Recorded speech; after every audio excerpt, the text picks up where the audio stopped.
Okay, today is June the 1st, 2016, and right now at 8:10 p.m. on the west coast in the foothills of Los Angeles, we have a temperature of 67 degrees. The relative humidity is 72%. The barometer is reading 29.95 inches, and the dew point is 58 degrees. And today we had hazy, hazy sun, and right around 1 p.m., I believe it was, we saw the chemtrail jets. The jets were out spraying today. It was very heavy, chemtrailing all afternoon long. And we can see that the reason those jets were called out today to spray is because we do have a moisture field from this upper level low, which is moving towards central and southern California. So there is a lot of plains in this area. We'll take a look at that on the SSEC map here in a couple of minutes. They're spraying all through this area here and also up in this moisture field right here, which is dead ending. This is the jet stream here. This is just mushrooming right into this electronic wall they've got set up right here. This is a phased array transmitter that cuts a very narrow path, and they've got this set up right here, and that is blockading the moisture from feeding this upper level low. This upper level low will not strengthen without moisture, and so they've got a transmitter right on top of this core, and we can see that right here. But they also have this feature right here, this wall, I call it, because you can see this moisture is not going anywhere. It's just dead ending right there. Some of it's moving out this direction. Most of it is continuing into Oregon and Washington. And we have another low right up here off of Canada, British Columbia. You can see that has a transmitter on it as well, that the core is all deformed. That should be a tight circular spiral, but it's all deformed looking. We also have a disturbance here now with a 70% chance of hurricane formation in 2 days. Right here, and this is beginning to rotate in the last couple of frames in the East Pacific satellite view. We'll take a look at that. We can see the rotation starting to take place. All right, let's look at the the infrared loop. We can see that that big void right here, which has been generated with that phased array transmitter right here. That's preventing the jet stream. It is just dead ending right there, and then this upper level low can't get any kind of moisture to strengthen it. So they are preventing that system from developing, which would bring a lot of nourishing rain. We can see the flow. What is developing here is moving right towards California, and they are not having any of that. They will not allow rain into California to solve the drought problem. And that we're seeing that right now again. Also, we can see this disturbance here. We do see a little bit of rotation in the last couple of frames. Okay, let's take a look next at the jet stream. We can see that flow right here, which is just stopping right where that blockade has been set up with that transmitter. That long, narrow blockade is right about there, and it's just stopping all that flow.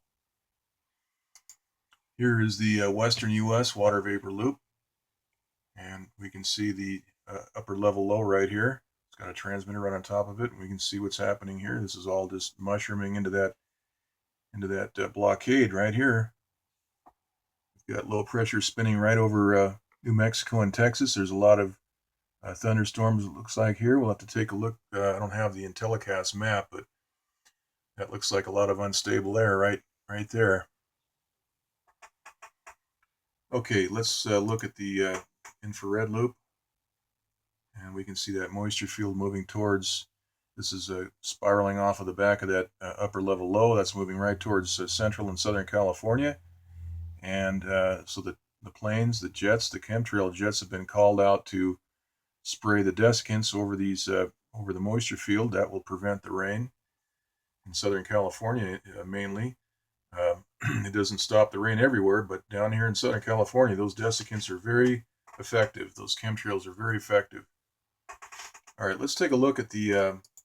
This is the East Pacific, and this is that disturbance right here, which has a 70% chance of hurricane formation in 2 days. And we can see in the last couple of frames that this is starting to rotate a little bit. And we do see that there is a blast pattern. This one here is being blown apart. We can see the blast pattern right up here, and then also here. They are hitting these systems with a light amount of power, and so they are going to. My forecast is that they are going to allow this to form.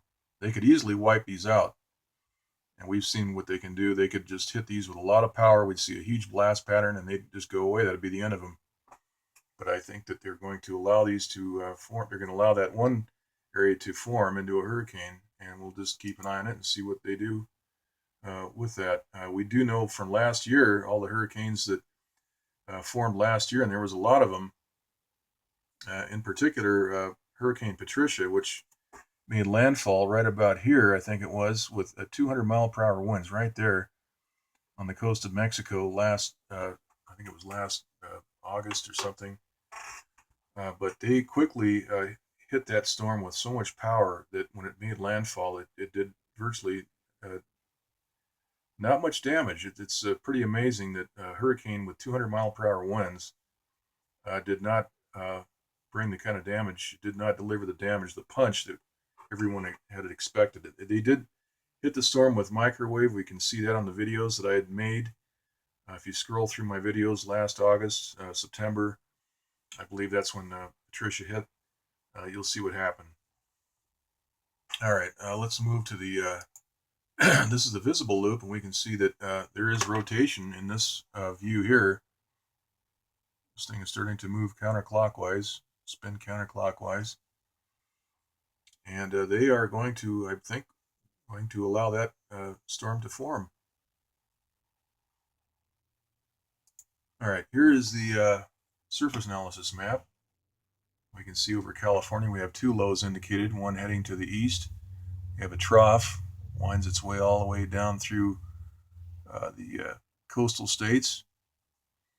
And we have high pressure all through here.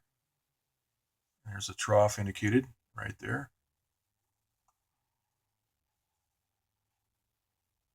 We have a gale, a developing gale right here, and another gale force system there. So we've got high pressure all through this area that will block most of this weather from getting into California.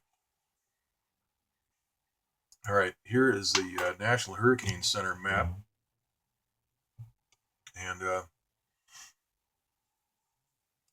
right here, this is about 1,000 miles south of Cabo San Lucas, and 70% chance. It's a broad area of low pressure down in this area. All day today it was 60%, and they just bumped it up to 70% probably about an hour or so, a couple of hours ago. All right, so we'll keep a good eye on what happens here. The Atlantic, they still show Bonnie right off the coast. Let's take a look at the east coast here right now. This is the water vapor loop, and I believe this is the remnants of Bonnie right there. 25-mile-per-hour winds, I believe, is what they notated on the Hurricane Center map. Now, right up here, we can see this huge low-pressure system. This has a transmitter on it. We can see the outline partially around the perimeter there, but this also has a right angle right here that's starting to form. We can't see the top half of this because it's well into Canada, but they obviously are hitting this system right here with a transmitter, and that will eventually separate this frontal system from the core. So they are trying to weaken that system. It's a pretty large system. And then we can see all this thunderstorm activity down in Texas.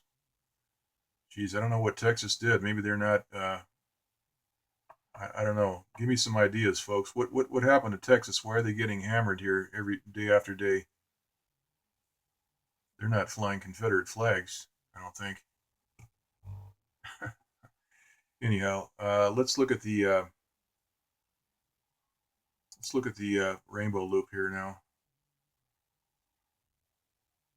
See that straight edge right there. That's amazing. Let's stop that and roll through that. Look at that. That is very straight.